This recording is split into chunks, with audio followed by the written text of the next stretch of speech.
ایمان کی حفاظت کے لیے اللہ نے حضرت مجدد الفسانی شیخ احمد فاروق سرہندی رحمت اللہ تعالی علیہ کو ایک مرد مجاہد بن کے کھڑا کر دیا، اور حضرت مجدد الفسانی رحمت اللہ تعالی علیہ نے اللہ کی وحدانیت کے اوپر اپنا قلم سیلان رواں کی طرح لکھنا شروع کر دیا۔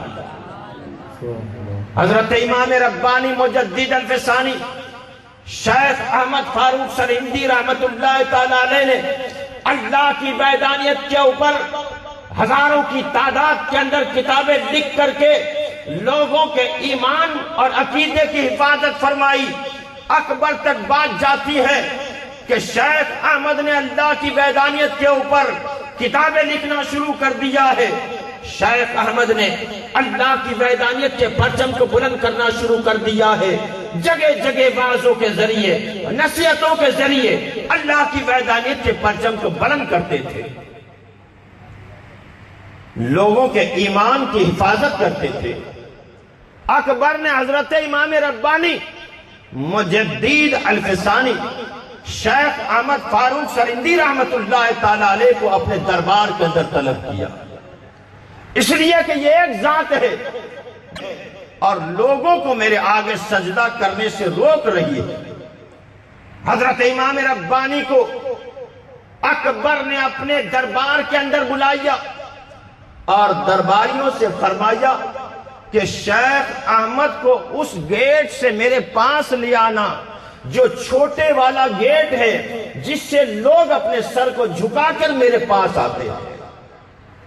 ایک گیٹ اکبر نے بہت چھوٹا بنا کے رکھا تھا، کہا کہ اس گیٹ سے لے کر کے آنا۔ جب شیخ احمد سرہندی میرے دربار میں حاضر ہوں گے اور سب سے پہلے وہ اپنے سر کو جھکائیں گے، میں سمجھ لوں گا کہ شیخ احمد نے میرے آگے سجدہ کر دیا ہے، اس بات کی ایک دلیل ہو جائے گی۔ لیکن اللہ تبارک و تعالیٰ نے حضرت امام ربانی مجدد الفسانی شیخ احمد فاروق سرہندی کو اتقوا فراست المؤمن فإنه ينظر بنور اللہ، حدیث رسول کی روشنی میں اللہ کا جو برگزیدہ بندہ ہوتا ہے اللہ تبارک و تعالیٰ اسے نگاہ فراست عطا فرماتا ہے۔ وہ ظاہر کو بھی دیکھتا ہے، وہ باطن کو بھی دیکھتا ہے، وہ دائیں بھی دیکھتا ہے، وہ بائیں بھی دیکھتا ہے، وہ آگے بھی دیکھتا ہے، وہ پیچھے بھی دیکھتا ہے۔ وہ نگاہ فراست امام ربانی مجدد الفسانی کی تھی۔ آپ نے نگاہ فراست سے دیکھ لیا کہ مجھے اس گیٹ سے لایا جائے گا، میں جب سر جھکاؤں گا بادشاہ دلیل بنا لے گا، شیخ احمد نے میرے سامنے سجدہ کر لیا ہے گا، میرے سامنے سر کو جھکا دیا ہے گا۔ حضرت امام ربانی مجدد الفسانی شیخ احمد فاروق سرہندی رحمت اللہ تعالی علیہ جب اکبر کے دربار میں جاتے ہیں تو اپنا سر نہیں جھکاتے ہیں، آپ نے پہلے اپنے دائیں پیر کو ڈال دیا اور اس کے بعد سر کو جھکا لیا اور پھر بائیں پیر کو ڈال کر کے اکڑ کر کے مرد خدا کی طرح اکبر کے دربار میں جاتے ہوئے نظر آتے۔ اکبر نے کہا کہ اے شیخ احمد، آپ نے اتنی تکلیف کو اٹھایا کہ پہلے اپنا دایاں پیر بعد میں جھکے، پھر بایاں پیر، اگر آپ سر جھکا دیتے تو بڑی آسانی کے ساتھ آپ میرے دربار کے اندر آ جاتے۔ حضرت مجدد الفسانی نے فرمایا اے اکبر، تیرا فریب مجھے معلوم تھا، تیرے دل کا کھوٹ سے میں واقف تھا۔ اگر میں سر جھکا دیتا، سر جھکا کر کے آتا تو دنیا کے سامنے کہتا کہ شیخ احمد نے میرے آگے اپنے سر کو جھکا دیا ہے گا۔ یہ احمد سرہندی کا سر ہے جو رب کے سوا کسی کے آگے نہیں جھکتا ہے۔ فنا کے بعد بھی باقی ہے شان رہبری تیری، ہزاروں رحمتیں ہو اے میرے کارواں تم پر۔ وہ حضرت مجدد الفسانی کا جرأت مندانہ بے باکی کا جواب سن کر کے بادشاہ اکبر کا تیور بدل جاتا ہے، آنکھوں میں خون ابلنے لگتا ہے، چہرہ سرخ ہو جاتا ہے اور شیخ احمد سرہندی سے فرماتا ہے آپ نے وحدانیت کے اوپر کتابیں لکھی، آپ لوگوں کو میرے آگے سجدہ کرنے سے روک رہے ہیں۔ حضرت مجدد الفسانی شیخ احمد فاروق سرہندی رحمت اللہ تعالی علیہ نے فرمایا، یقیناً اے اکبر تو خدا نہیں ہے، خدا وہ ہے جس نے عرش کو بنایا ہے، خدا وہ ہے جس نے آسمان کو بنایا، خدا وہ ہے جس نے قلم کو بنایا، خدا وہ ہے جس نے جنت کو بنایا، خدا وہ ہے جس نے حوران غلمان کو بنایا، خدا وہ ہے جس نے فرش کو بنایا، خدا وہ ہے جس نے شمس کو بنایا، خدا وہ ہے جس نے قمر کو بنایا، خدا وہ ہے جس جو کن کہہ کر کے دنیا کو قائم کیا، اور خدا وہ ہے جو فیکون کہہ کر دنیا کو ختم کرے گا۔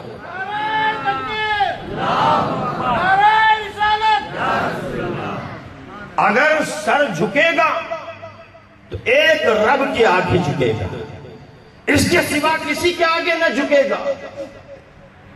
حضرت امام ربانی مجدد الفسانی کا یہ جرأت مندانہ جواب سن کر کے اکبر نے شاہی فرمان جاری کر دیا کہ شیخ احمد کو گوالیر کی جیل کے اندر ایک قیدی بنا کر کے اس جیل کی صعوبتوں کے اندر ڈال دیا جائے۔ حضرت امام ربانی مجدد الفسانی شیخ احمد فاروق سرہندی رحمت اللہ تعالی علیہ کو قیدی بنایا جاتا ہے، گوالیر کی جیل میں ڈال دیا جاتا ہے۔ پتہ ہے میرے امام ربانی مجدد الفسانی شیخ احمد فاروق سرہندی رحمت اللہ تعالی علیہ نے جیل میں جانے کے بعد کون سا کارنامہ انجام دیا؟ آپ جیل میں جا کر کے حضرت یوسف علیہ السلام کی سنت کو ادا کر رہے ہیں۔ یوسف علیہ السلام کو بھی مصر کی جیل کے اندر قید و بند کے اندر ڈال دیا گیا تھا، اور یوسف علیہ السلام جیل کے اندر بھی فرائض نبوت کو انجام دیتے تھے۔ یہاں پر حضرت امام ربانی مجدد الفسانی شیخ احمد فاروق سرہندی رحمت اللہ تعالی علیہ گوالیر کی جیل میں جاتے ہیں۔ اکبر نے گوالیر کی جیل کو کیوں پسند کیا تھا؟ اکبر نے گوالیر کی جیل کو اس لیے کر کے پسند کیا تھا کہ گوالیر کی جو جیل تھی اس میں ہندوستان کے بڑے بڑے اور بدماش ڈاکو تھے، بڑے بڑے قاتل تھے، بڑے بڑے خونخوار بدماش لوگ اسی گوالیر کی جیل کے اندر۔ اس لیے کہ مجدد الفسانی کو اس جیل کے اندر ڈال دیا جائے، ان ڈاکوؤں کے، ان بدماش لوگوں کے، ان قاتلوں کے درمیان حضرت مجدد الفسانی زندگی کو گزار نہیں پائے۔ لیکن حضرت امام ربانی مجدد الفسانی شیخ احمد فاروق سرہندی رحمت اللہ تعالی علیہ گوالیر کی جیل کے اندر اپنا دایاں قدم رکھتے ہیں، بایاں قدم رکھتے ہیں، جیل میں جاتے ہیں، جیل کا معائنہ فرماتے ہیں تو ہندوستان کے بڑے بڑے ڈاکو جیل کے اندر نظر آتے ہیں، ہندوستان کے بڑے بڑے قاتل جیل کے اندر نظر آتے ہیں، ہندوستان کے بڑے بڑے بدماش لوگ جیل کے اندر نظر آتے ہیں۔ نماز کا وقت ہوتا ہے، حضرت امام ربانی وضو فرماتے ہیں اور سارے قیدیوں کو جمع کر کے فرماتے ہیں، اے لوگو تم جیل میں رہ کر کے اللہ کی یاد کیوں نہیں مناتے ہو؟ اللہ کا ذکر کیوں نہیں کرتے ہو؟ چلو جاؤ سب لوگ مل کر کے وضو کرو، ہم جماعت کے ساتھ جیل کے اندر نماز کو ادا کریں گے۔ حضرت امام ربانی مجدد الفسانی کی وہ ہدایت ڈاکوؤں اور بدماشوں اور قاتلوں کے دلوں پر ایسی اثر کر جاتی ہے کہ سارے کے سارے لوگ وضو فرما رہے ہیں۔ حضرت امام ربانی مجدد الفسانی مصلی امامت کے اوپر تشریف لاتے ہیں اور سارے ڈاکو حضرت امام ربانی کی اقتداء کے اندر نماز پڑھتے ہوئے نظر آتے ہیں۔ جب سلام پھیرا جاتا ہے نماز کا تو حضرت امام ربانی مجدد الفسانی نے رب کی بارگاہ میں اپنے دونوں ہاتھوں کو اٹھائے اور اللہ کی بارگاہ میں عرض کیا، مولا یہاں تک لانا میرا کام تھا، اب ان کو نمازی بنا دینا، متقی بنا دینا، پرہیزگار بنا دینا، یہ تیرا کام ہے۔ حضرت امام ربانی کی دعا رب کی بارگاہ کے اندر قبول ہو جاتی ہے۔ زمانے کے ڈاکو ہیں، قاتل ہیں، بدماش ہیں، لیکن صحبت امام ربانی کی اختیار کر چکے ہیں۔ 5 وقتہ امام ربانی کی ابتدا کے اندر نماز پڑھتے ہیں۔ ہر نماز کے بعد حضرت امام ربانی مجدد الفسانی ان کے پاس علم کے گوہر بکھرتے ہوئے نظر آتے ہیں۔ زمانہ گزرتا گیا، وقت گزرتا گیا، صحبت امام ربانی ان پر غالب آ جاتی ہے، وقت کے عابد بن جاتے ہیں، وقت کے زاہد بن جاتے ہیں، وقت کے بڑے پرہیزگار بن جاتے ہیں۔ ادھر اکبر کا انتقال ہو جاتا ہے گا، اکبر کی جگہ پر جہانگیر تخت شاہی پر آتا ہے۔ ایک مرتبہ جہانگیر کی قسمت بیدار ہوتی ہے اور رسول کائنات صلی اللہ تعالی علیہ وسلم کی زیارت سے مشرف ہوتا ہے۔ ارے حضور کی زیارت اگر کسی کو ہو جائے تو اس کی قسمت کی معراج ہو جایا کرتی ہے۔